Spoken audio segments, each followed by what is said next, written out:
Hello, I'm John Forrester, as you can see. How do we think that we're doing on climate change? Are we fixing it? Are we fixing it, reversing it, slowing it down?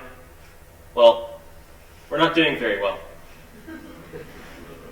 The 1.5 degrees Celsius increase in average global temperature, as outlined by the Paris Agreement, is all but guaranteed, and by some metrics, it's already here. This is not, we'll solve it tomorrow. We need to start yesterday. And so I would like to present for consideration, additional consideration, nuclear power. So let's start with the big question. Would it actually help anything?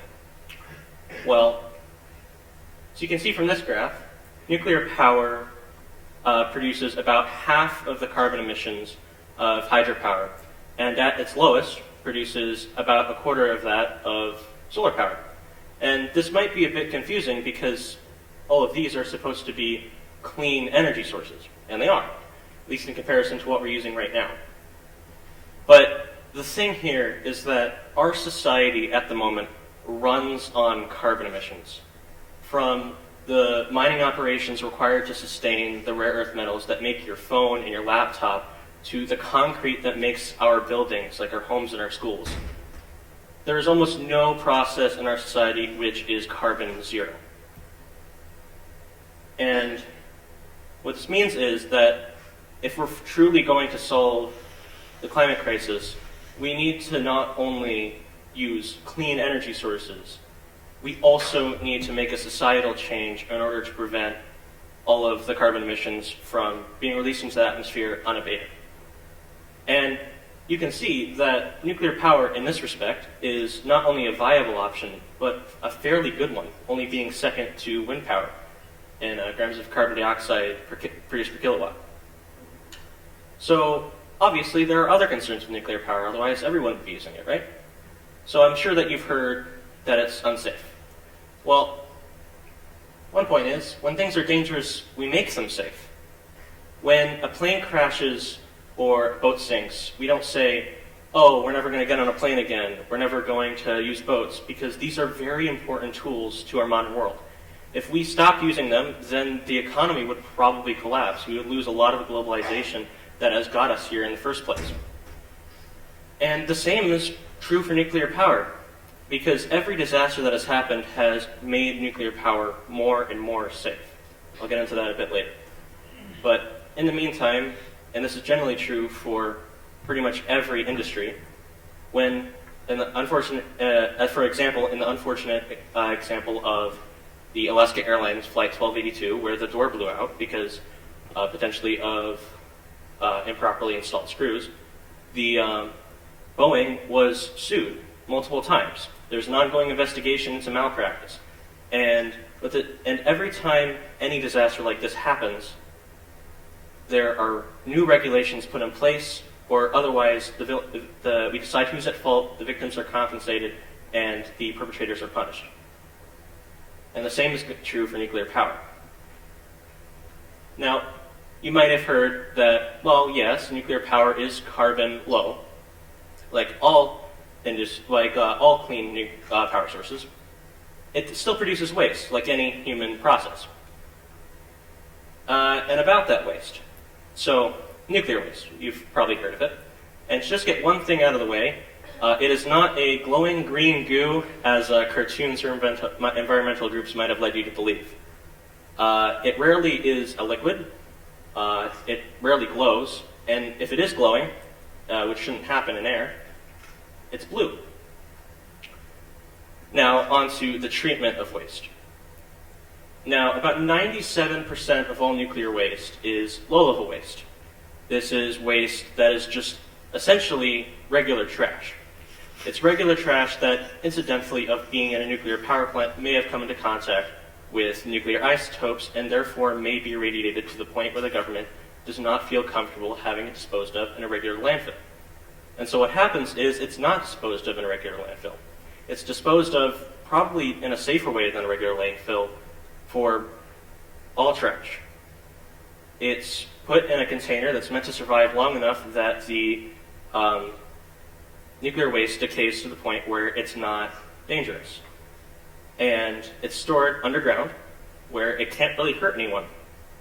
And the dangerous stuff, the stuff that you've probably heard of, is the stuff that lasts for tens of thousands of years. The stuff that will kill you if you touch it too long. High-level waste. That only accounts for about 3% of all nuclear waste ever produced. And it's also not really an issue. All governments that have a commercial nuclear program all agree that the way to dispose of it is deep geological disposal. We're all in agreement, and there are teams of scientists everywhere that are working to make sure that this process is 100% safe and has almost no chance of failure. Now, how does it actually not hurt anyone? How will it not come up and hurt future generations? Well, we don't have any studies. We do have, as I said, teams of scientists, and we also have one very good case study. 2 billion years ago, in Gabon, there was a natural nuclear reactor.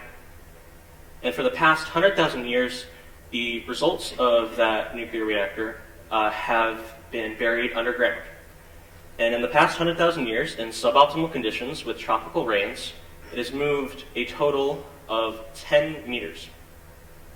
100,000 years is 10 times longer than is actually necessary for the highest level, longest lived nuclear waste to decay to the point where it's normal. It's at a normal radiation level. And so what this means is that it's not actually that dangerous. Nuclear waste is in fact one of the safest wastes that any industrial process produces, because it's the only industry where you can say, I know exactly where every single piece of waste produced by this power plant is. The IAEA, the International Atomic Energy Agency, can take a piece of nuclear waste and tell you exactly where that piece of waste has come from, down to the exact power plant, which makes it incredibly hard to dodge regulations or even attempt to do so. Now, okay, let's say you agree with me. Nuclear waste is safe, easy to dispose of, at least relatively. So how much does this produce an exceptional amount of waste? Well, nuclear power plants produce a single nuclear power plant produces about 30 tons of waste a year. Which, that sounds like a lot, 30 tons. An equivalent power plant, like a coal power plant, will produce about 10,000 times that, and that's just counting solid coal ash. So what really hurts nuclear power isn't the fact that the waste is hard to dispose of. There's this exceptional amount. Compare it to this. This is what we're using right now, and this is what we're scared of. And we really shouldn't be, because 7 million people die every single year from air pollution. That's from what we're using right now. And over the past 65 years, the entire lifespan of commercial nuclear power, less than 1,000 people have died. And that's even if you take some of the highest estimates. The main point of my speech here is not to say that nuclear power is the best power source, or that we absolutely should use it in every scenario. There are a lot of good energy sources out there.